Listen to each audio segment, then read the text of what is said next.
Imagine you're walking alone through an ancient forest. The air is cold, the trees are bare, and somewhere above you, hidden in the canopy, something is watching you. Not just noticing you, watching you, studying you, remembering your face. You look up. A single raven stares back, and in that moment, you feel something deeply unsettling. The unmistakable sense that the animal looking down at you is not simply a bird. That behind those obsidian eyes, something is calculating. Something is thinking. You're not imagining it.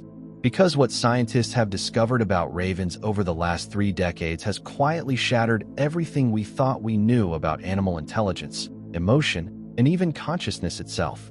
These birds can plan for the future, deceive their rivals, mourn their dead, and hold grudges for years. They have been feared by ancient civilizations, worshipped as gods, and used as omens of war. And they are far, far stranger than most people will ever realize. Stay with me, because what you're about to discover is going to fundamentally change the way you look at the sky. And before we go any further, if you're the kind of person who finds the natural world endlessly fascinating, who wants to be constantly amazed by the hidden intelligence lurking in the animal kingdom, hit that subscribe button. We do this kind of deep dive storytelling every week, and you do not want to miss what's coming next. Now, let's talk about ravens. The raven is not simply a large black bird. That description does it the same injustice as calling a wolf just a dog. The common raven, Corvus corax, is the largest member of the entire crow family, and it is distributed across more of the planet than almost any other bird species. From the frozen tundra of the Arctic to the scorching deserts of the American Southwest, from the highlands of Tibet to the coastlines of Ireland, ravens have made themselves at home virtually everywhere humans have ever lived. And that is not a coincidence. For thousands of years, ravens followed human beings. They trailed armies into battle, knowing that carnage meant food. They circled settlements and garbage pits. They watched hunters and tracked their movements, learning where the kills would be made so they could arrive early and steal their share. The relationship between humans and ravens is one of the oldest on Earth.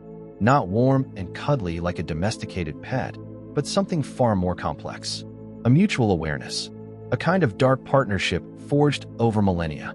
And the more scientists look into it, the more they realize the ravens were always the smarter partner. Let's start with the brain, because that's where this story truly begins. A raven's brain, relative to its body size, is roughly the same proportional mass as a chimpanzee's. That single fact, when it first circulated through the neuroscience community, caused a quiet earthquake.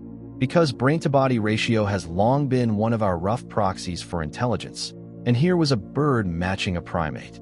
But size alone tells us nothing. What matters is what's happening inside. And when researchers began designing experiments to test raven cognition, the results were staggering. In a landmark study, ravens were presented with a puzzle. Food was tied to the end of a string hanging from a perch. To get the food, they had to pull the string up in a series of coordinated steps. Grab, hold, step on, grab again. A multi-stage physical problem that most animals simply cannot solve. Dozens of ravens solved it on their very first try. No trial and error, no fumbling. They looked at the problem, they reasoned through it, and they executed the solution. That's not instinct, that's thinking. But the experiment that truly broke scientists' brains came later, and it involved something far more sophisticated: the ability to plan for the future. For a long time, this was considered a uniquely human ability, or at least uniquely primate.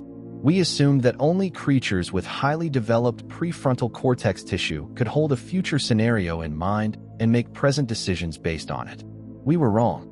In an experiment designed by researchers at Lund University in Sweden, ravens were taught to use a specific tool to open a box containing food. Then the box and the tool were taken away. Later, the ravens were shown a tray of objects, only one of which was the correct tool, and given the option to select one item to keep. They would not get to use their chosen item until the following morning. The ravens consistently chose the correct tool. They selected it, kept it safe overnight, and used it the next day to get their reward. They were planning for tomorrow. That capacity to anticipate a future need, prepare for it today, and resist the temptation of other immediate rewards is something developmental psychologists only see clearly in human children around the age of 4. Ravens do it routinely. Let that settle in. And then there's what scientists call theory of mind. the ability to understand that other individuals have their own beliefs, knowledge, and intentions that may differ from your own. It's one of the most complex cognitive abilities we know of, and for decades, researchers argued about whether any non-human animal truly possessed it. Ravens gave us an answer nobody expected. Here is what happens when a raven finds food in the wild. It doesn't immediately eat. It looks around first. It checks who's watching. And if another raven is nearby, a potential thief, the bird with the food will wait. It will pretend to cache the food in one spot while actually hiding it in another. It will throw the watching bird off the scent with a deliberate, calculated act of deception. But here's the part that went far beyond anyone's predictions. When researchers set up a scenario where a raven could hear another raven in a neighboring enclosure but not see it, the hiding raven still changed its behavior. It still performed evasive caching. It still acted as if it was being watched, because it understood, conceptually, that the other bird could be watching through a peephole, even if it couldn't confirm this visually. The raven was modeling the mind of an unseen observer. It was reasoning about what someone else might know, based on what that other individual had access to. That is theory of mind. And it was happening in an animal with a brain the size of a walnut. Now let's talk about something that many scientists find even more unsettling than the intelligence: the social life. Ravens form long-term pair bonds. A mated pair will stay together for years, sometimes for life, raising clutches of chicks across multiple seasons and defending a shared territory with fierce coordination. But their social world extends far beyond the pair. Young ravens, before they've established territory or found mates, live in fluid, dynamic flocks with complex internal politics. These juvenile groups are essentially raven courts, complete with alliances, rivalries, dominance hierarchies, and what researchers can only describe as social maneuvering. A lower-ranking bird that wants to challenge a dominant one doesn't always do so directly. Instead, it cultivates allies. It grooms relationships. It performs small acts of reciprocity, sharing food, backing up a friend in a dispute, building social credit it can spend later when it needs support. Sound familiar? Researcher Thomas Bugnier, who has spent decades studying raven social behavior at his facility in Austria, describes raven communities as operating with a level of social intelligence that mirrors, in many ways, what we see in great apes. They remember who helped them and who betrayed them. They reconcile after conflicts, often approaching a former opponent with an affiliative gesture, a soft touch with the beak, a quiet mutual preening, to restore the relationship. And they console one another after distressing events. When a raven loses a fight, its allies will approach it and stay close. They sit together in what appears to be companionship, comfort. In a world where we are still arguing about whether animals feel emotions at all, the raven seems to be offering grief counseling to its friends. But the emotional life of ravens goes even darker than that. Much darker. For centuries, people reported seeing ravens gather together near the body of a dead companion.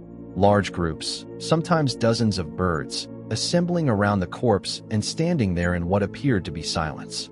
The phenomenon was dismissed as superstition, as human projection, as wishful thinking about animal consciousness. Then scientists started documenting it. The assemblies are real. Ravens do gather around their dead. And what's more, they don't just watch. They vocalize. They call out. And then they leave, sometimes not returning to the area for days. Researchers who study this behavior believe these gatherings may serve a functional purpose. The group assessing potential danger, figuring out what killed this individual so they can avoid the same fate. But there's no clean scientific explanation that fully accounts for everything observed. The birds linger longer than they need to. The calls they make are different from their normal alarm calls. There is something happening in those assemblies that we don't fully understand. And that uncertainty, that gap in our knowledge, is perhaps the most haunting thing about it. We cannot talk about ravens without talking about mythology, because no other bird in human history has cast such a long, dark shadow across so many different cultures on so many different continents. In Norse mythology, the god Odin kept two ravens, Hugin and Munin, whose names translate to thought and memory. Every morning, he sent them out into the world to observe everything that happened across the 9 realms. Every evening, they returned and whispered what they had seen into his ears. Odin, the All-Father, the god of wisdom and war, relied on ravens to know what was happening in the world. Think about that. The most powerful god in the Norse pantheon used ravens as his intelligence network. Not eagles, not hawks. Ravens, specifically because of their capacity to observe, remember, and report. The Vikings weren't just making up stories. They were watching ravens and encoding what they saw into myth. Among indigenous peoples of the Pacific Northwest, the raven holds an even more central place. In many traditions, Raven is the trickster creator god, the being responsible for bringing light to the world, for stealing fire, for shaping reality itself through cunning and deception. He is not purely good or purely evil. He is smart, mischievous, unpredictable, and absolutely essential. He is chaos and creativity in the same breath. The Tibetans considered ravens to be the mounts of protective deities. The ancient Greeks associated them with Apollo, the god of prophecy. In Celtic tradition, the raven was linked to Morrigan, the goddess of fate and death who appeared on battlefields to decide who would live and who would fall. Across thousands of years and dozens of civilizations, separated by oceans and millennia, human beings independently arrived at the same conclusion. There is something about this bird that is not entirely of this world. And then there are the ravens of the Tower of London. The legend goes like this: if the ravens of the tower ever leave, the kingdom of England will fall. It is a prophecy supposedly dating back to the time of King Charles II in the 17th century. Today, the tower keeps at least 6 ravens at all times, cared for by an official yeoman warder known as the Raven Master, whose sole job is to ensure the birds are fed, healthy, and present. This is not folklore tucked away in a history book. It is a living tradition maintained right now, in the 21st century, by the British government. When one of the tower's ravens died during the COVID-19 pandemic, it was treated as a matter of national significance. The story made international news. The current Raven Master, Christopher Scaife, has written an entire book about his relationship with the tower's ravens, and what he describes is not the management of simple animals. It is the navigation of personalities. Each raven has its own name, its own temperament, its own preferences and grievances. One might be bold and social. Another might be moody and territorial. One of the birds, named Merlina, was notorious for her escapades, wandering into the gift shop, stealing sandwiches from tourists, disappearing for days at a time, and returning as if nothing had happened. When Merlina eventually vanished for the last time, Scaife described it not as the loss of an asset, but as the loss of a friend. In the wild, ravens are apex scavengers, a role that sounds unglamorous but is, in ecological terms, enormously powerful. They are the cleanup crew of the natural world, but they are not passive. They actively seek out carrion, yes, but they also actively steal from other predators, cache food in hundreds of separate locations to see them through lean times, and form working partnerships with wolves that are among the most studied and most remarkable interspecies relationships in the animal kingdom. In Yellowstone and across the Canadian wilderness, researchers have documented ravens following wolf packs not merely to scavenge after kills, but to actively participate in hunts. Ravens circle above prey animals, their calling apparently alerting wolves to the location of potential targets. After a successful kill, wolves and ravens feed side by side, a level of interspecies tolerance that takes decades of coevolution to develop. Some researchers believe the relationship may be truly cooperative, that the birds gain information and the wolves gain scouts, in an arrangement that benefits both. Young wolves have been filmed playing with ravens, chasing them, allowing themselves to be chased, engaging in what can only be described as interspecies games. The bond between these two apex species is old, and it is strange, and it suggests that intelligence, true social, cooperative intelligence, can form bonds that cut across the boundaries of species entirely. But what happens when a raven decides you're its enemy? This is where things get genuinely alarming. Researchers at the University of Washington conducted an experiment in which they trapped ravens while wearing distinctive rubber masks. Afterward, the masked researchers walked through the campus. The ravens who had been trapped would notice the mask, call out an alarm, and dive bomb the person wearing it. Ravens who hadn't been involved in the trapping, but who had apparently learned from the others, also responded with alarm. Over the years of the study, the threat response didn't diminish, it grew. More and more ravens on campus came to recognize the dangerous mask even though they had never personally encountered the researcher wearing it. The information spread through the flock, socially transmitted, culturally shared. The researchers wore the mask years later.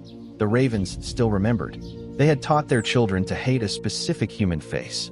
If that doesn't unsettle you on some primal level, check your pulse. Because what you're looking at there is the rudimentary architecture of cultural knowledge transmission, the kind of thing we typically define as uniquely human. The passing of specific information from generation to generation, not through genes, but through observation and social learning. The voice of the raven is another dimension of its complexity that most people never consider. Because when you think about bird calls, you probably imagine simple, repetitive sounds, a song, an alarm, a mating display. Ravens have something categorically different. They possess one of the most sophisticated vocal repertoires in the animal kingdom. Over 30 distinct vocalizations that researchers have cataloged, ranging from deep, resonant knocking sounds to bell-like tones to high warbling songs to soft, intimate murmurs used only between mated pairs. They mimic other species with astonishing accuracy. In the wild, they have been recorded mimicking wolves, foxes, and other birds. In captivity, they can learn to mimic human speech with a clarity that rivals parrots. But the truly remarkable thing isn't the range of sounds. It's the evidence that certain calls may carry specific, referential meaning. That ravens may use particular vocalizations to communicate specific information about specific situations. A raven doesn't just call to say danger. It may call to say something closer to, there is a dangerous thing. It is coming from this direction. It is this kind of threat. That level of semantic specificity in any animal communication system is extraordinarily rare.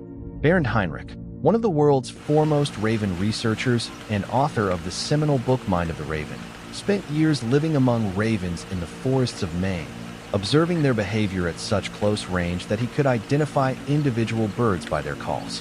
What he describes is not a simple communication system.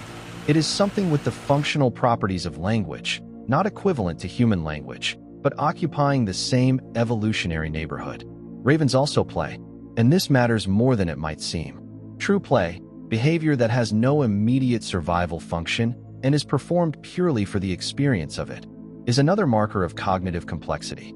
Simple animals don't play. They don't have the cognitive surplus to waste time on non-essential activities. Only creatures with developed minds engage in what we recognize as genuine play. Ravens play constantly and exuberantly, and with an inventiveness that suggests genuine imagination. They have been filmed sliding down snow-covered rooftops, climbing back up, and sliding again, repeatedly, for no reason other than apparent enjoyment. They drop objects from height, and then dive to catch them before they hit the ground. They hang upside down from branches for no apparent purpose. They tease other animals, wolves, dogs, bears, touching them and then dodging away, doing it again, seeming to relish the reaction. A raven in captivity, given a new object it has never seen before, will spend a long time manipulating it, turning it over, testing it against different surfaces, apparently just figuring out what it is. This is curiosity, pure, open-ended, experience-seeking curiosity. The same basic drive that propels human exploration, human science, human art. Look at a raven playing in the snow and ask yourself honestly, where does the line between animal and mind truly fall? There is one more story I need to tell you, and it is perhaps the most quietly devastating of all. In 1999, a researcher named Stacy Caldwell was studying a wild raven pair in California when something unusual happened. The female of the pair died unexpectedly, struck by a vehicle. The male raven was observed returning to the site repeatedly over the following days. He would land near the spot where she had died, sit quietly, and then leave. He brought food and placed it near where her body had been. He called out in vocalizations that were distinct from his normal repertoire. The researchers described them as softer, lower, unlike anything they had recorded from him before. He did this for weeks. We do not have a word in science for what this raven was doing. We're not allowed to call it grief, officially, because attributing human emotional states to animals requires extraordinary evidence, and we can never fully know what an animal experiences internally. But we can describe the behavior. We can say what it looked like. And what it looked like was a creature who had lost something irreplaceable, and who could not immediately accept that loss. What it looked like was morning. So where does this leave us? Ravens have been on this planet for over 10 million years. They watched the Ice Age roll across the northern hemisphere. They witnessed the first human beings build the first fires and the first cities. They circled above the battlefields of antiquity and the trading routes of the medieval world and the suburbs of the modern one. They have adapted to every environment we've created, learned to navigate every change we've wrought, and continued, quietly and persistently, to get smarter. We called them omens of death, and maybe that's because deep down, across the centuries, we sensed something in them that made us uneasy. Not because they are dangerous, but because they are aware. Because when a raven looks at you, it is not the blank stare of a creature that simply processes stimulus and response. It is the gaze of something that sees you, categorizes you, remembers you. The raven has been watching us for millions of years. It has learned our faces, mapped our habits, understood our patterns. It has attended our wars and our famines and our quiet, everyday lives with the patient, penetrating attention of a mind that has nothing but time. And the question that keeps some researchers awake at night is not whether ravens are intelligent. That's settled. The question is this: how much do we not yet understand? How many layers of cognition are still hidden beneath those dark feathers, behind those amber eyes, in those vast and silent brains that evolution spent 10 million years sharpening against the cold, hard world? The raven is still out there, watching, waiting, thinking thoughts we can barely begin to imagine. Next time one looks at you, really looks at you, look back and wonder,